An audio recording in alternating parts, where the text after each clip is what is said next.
And so what I did was I started to design haircuts. And one haircut I had was the old man. And I shaved my head up here just like this. I did this. And I would keep the hair on the side like an old man has. And one time I shaved my whole head and had a reverse part. So I had hair up here and it kind of zigzag. So I did things to be this cool, crazy, kind of like creative kid. You know, like Crisscross came out. I was crazy, man. But I was a crazy, cool kid in school. So I look in the fucking mirror, I see this letter, I'm fucked up, and I'm like, you know what, man, no one's coming to help me. In this mirror, it wasn't my mom, it wasn't Principal Freeman, it wasn't my dad, it was me. Because when nobody coming back to fucking help David Goggins, that was my mindset now. And so with my non-spelling ass, I started getting these sticky notes and writing, you're fucked up. And my mom wakes up like, what is wrong with you? I go, man, I have to change because I can't stay here. I can't, I looked at myself in the mirror and I was defeated. I go, look at myself. I'm like, who am I? So I'm defeated in this mirror and I'm like, okay, I'm changing. I said, Mom, can we please get a tutor? So we can only afford $15 a week for a tutor. So I have 4 hours a month. Okay. 4 hours a month. I had a 4th grade reading level, man. 4 hours a month for 6 months. That's all I had. So this tutor did one thing for me, very big. But basically, she saw that I was slow, very slow, and couldn't retain shit. And I think she was joking. She goes, you're gonna have to write down everything 1,000 times for you to remember this. I took it as okay, roger that. So I literally went to the store and I bought these spiral notebooks. And I started literally writing down, let's say it's a math equation, the same fucking math equation over and over and over and over again. When it came to a paragraph comprehension, I couldn't read the fucking paragraph and then remember it. So we had like, I think 25 or 30 paragraph comprehension things. I had to write down the whole fucking thing, like a whole paragraph, and you don't have much time to take the fucking test. But that's how I learned. So how I learned the Navy Dive Man, it was like 1,000 pages, Navy Dive Man. I got it a year in advance and wrote the book out probably 14 times. Like the Boyle's Law, Child's Law, Gay-Lussac's Law, Dalton's Law, all these laws, but over and over, the whole manual. So it's not like, so now I've done it so many times, I can go back in my mind and say, okay, page 71 was Boyle's Law. And I'm looking at it right now, and I remember writing it down so many times that it takes me to say, okay, I got it. And I can write it down almost verbatim so that's how I learned even to today. But the work ethic I had, people think I became this guy from running. No, I became this guy from fucking studying. I had to study for hours. What might take you an hour to learn, take me 2 days. So that's where, in this, at the table, and my best friend Johnny remembers me like, God, you just changed, something happened. I got obsessed. I gotta figure this out, man. I'm not going anywhere. I'm starting to lie, so when you have a messed up foundation, I started lying about everything. I wanted people to like me. I wanted to be accepted in some society of life, some social society. And I was like, man, this isn't the right way. I messed up here, I messed up here, I messed up everywhere. And so I realized the worst thing that happened to me is I lost myself. I never had myself, I never found myself. I had no self-esteem. So I knew through working out and through learning, because it took a lot for me to learn also, I started finding self-esteem. Once I found that, that's when doors started opening up. I stopped caring about people, that what they thought, being judged. Wow, if I say this, if I started right now, are you gonna make fun of me? I stopped caring about that. And that's when my life started really changing for me, slowly but surely. I say, my God, like, no, don't look at it like, I didn't care about losing weight. I didn't care about being the fastest person.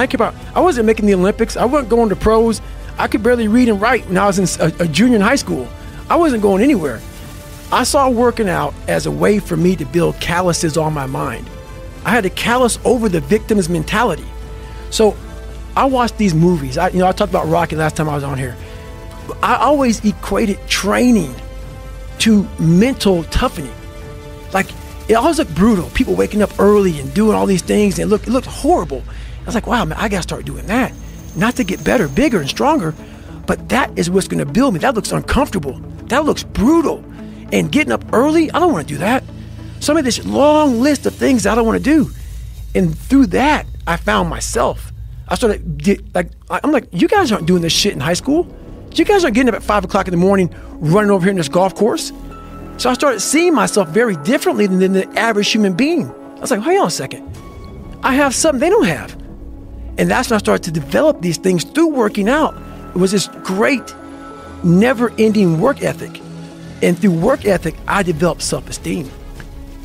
It's through discipline, through self-discipline, through repetition, through tons of repetition of the same thing that you don't want to do. And that's the key thing. Through repetition of things you don't want to do, you develop mental, like an armor for your mind. Start to armor your mind, because your mind's like, okay, we suffer every day. That's what we do. We do stuff that sucks every day. And that's how I started coming up. I just started being very uncomfortable. And now it's like just a way of life. Look, dude, I believe that everybody has a gift. Every single human out there listening right now, you have a gift. The thing that you have working against you is you have all these other people now, right? 30 years ago, 20 years ago, we didn't have Instagram. We couldn't watch people and emulate them. We sort of had to learn our own little craft as we went, all right? But now we get to see what everybody's doing. And our tendency as humans is to emulate the style or the personality or the way that someone speaks or the way they do their content and all these different things. But here's the thing that you don't understand, is that by doing this, you are actually keeping yourself from becoming great, because the most that you could ever be when you do these things is a watered down, lesser version of what someone else is doing, all right? And how do you know that your own style and your own way of doing things that you would develop little by little by little, if you would just take little risks, is it going to be greater than all of those things that you watch? Okay? You cannot be great being a lesser version of what already exists. You can only be great when you execute against your own potential and do your own development. And that means getting up there and looking like a clown. And it means taking little bitty steps forward every single opportunity you get. No one comes out and is just great at business or great at athletics or great at science or great at speaking. It doesn't fucking happen, man. The first speech I ever gave, I remember it, dude. There were 6 fucking people there, all right? And I had a piece of paper, and I'm reading the notes, and I was shaking. I was freaking the fuck out. There's 6 people. 6! That's where I started, man. So, this isn't a gift. It only seems like a gift because I worked so hard and so long to develop it. And you guys have to do the same thing if you want to be great. If you want to be good and you want to be effective and you want to be, not great, you just want to be good, then yeah, dude, take someone else's style, emulate everything they do. Clearly it might work, but if you want to be great, if you want to be one of the best that's ever fucking lived at what you do, you have to understand that it's about developing our own skills. It's about developing our own style. It's about developing our own swagger. It's about developing our own selves.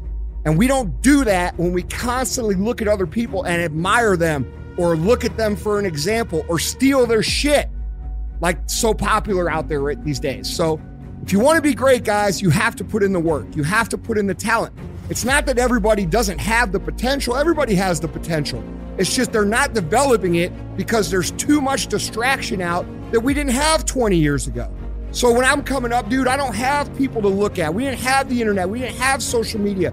We didn't have all these things. We had books. And if I wanted to learn how to speak or learn how to do anything, guess what I had to do? I had to go fucking do it and suck in front of everybody. And we've lost that in society now. Everybody wants to be a lesser version of something else. And guys, I'm telling you, you can't win long-term doing that. My whole life, I mean, I don't know if people believe in God or what. I don't care what you believe in. There's been this unrelenting voice in my head. We all have this voice. It's the right or wrong voice. And a lot of times that voice guides us into comfort.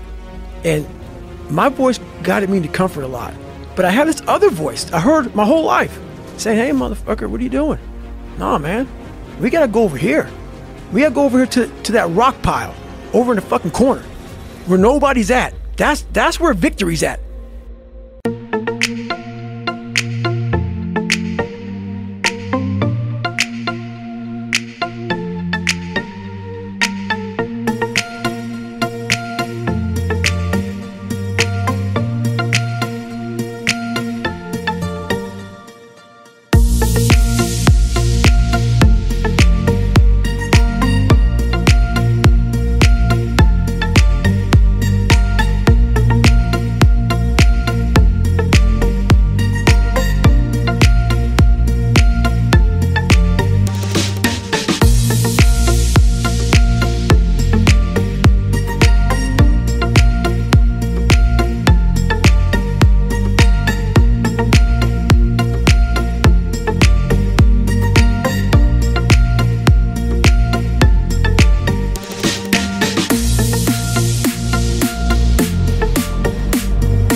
you forever so that I can see you, love you, and care for you.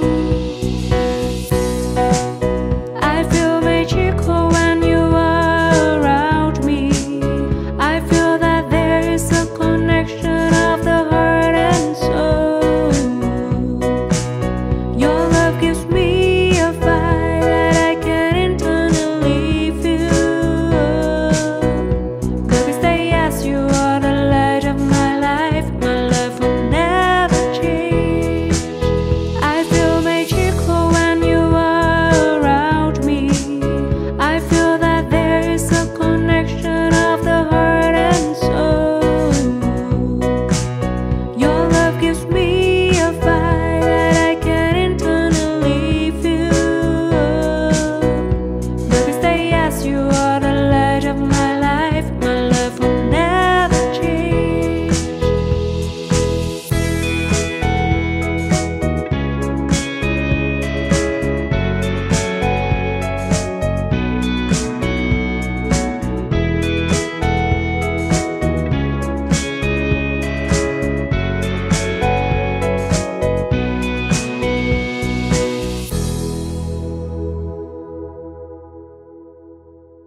never felt that great before. I can say proudly that I love you and your love is great. You are such an amazing man. I have seen love before, but I never felt that great before. I can say proudly that I love you and your love is great. You are such an amazing man. You have awakened a part of me. You have created something I've never knew. You not only care about me, but you always respect me as I am. You have accepted a part of me, and that makes all the difference to me. You are such an amazing man.